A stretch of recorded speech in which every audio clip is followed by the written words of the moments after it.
This happened to me when I was 12, back in 2009 in a small town in Minnesota. It was Christmas Eve and my parents had gone to bed early. I was too excited to sleep, so I snuck downstairs to peek at the presents under the tree. The lights were off except for the Christmas tree glow. I saw all the wrapped gifts, and one extra box I didn't recognize. It was plain red paper, no tag, placed right in front. I thought maybe it was from Santa or something. I picked it up. It was heavy. I shook it gently. Something inside shifted with a wet sound. I took it to the couch and started unwrapping it carefully. Inside was a shoebox. I opened it. There was a Polaroid photo of me sleeping in my bed, taken from inside my room just hours earlier.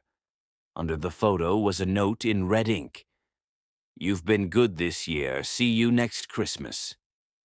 I never told my parents. That box disappeared by morning. My family lived in a rural house in Oregon.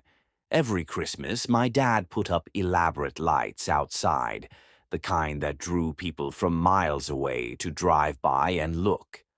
One Christmas night in 2015, I was home alone while my parents visited relatives.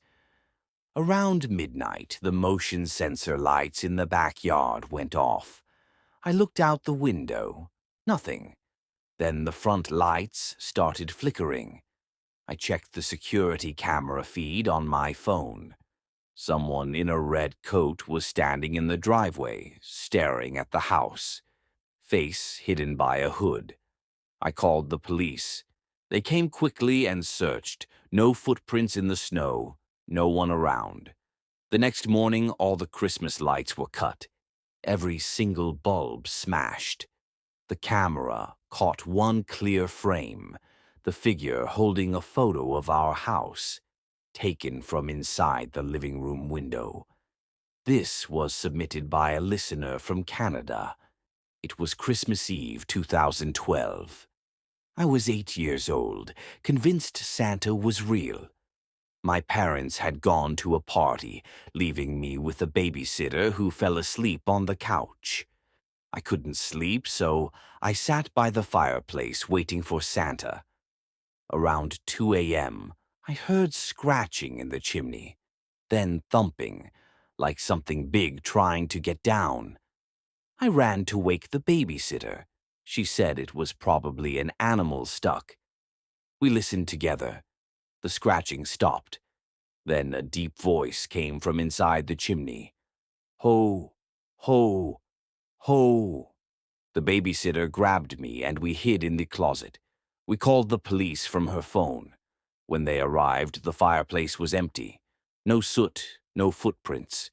But on the mantel was a single red glove. Adult size, covered in ash. My parents found it the next morning. They said it must have been from a decoration. I know better.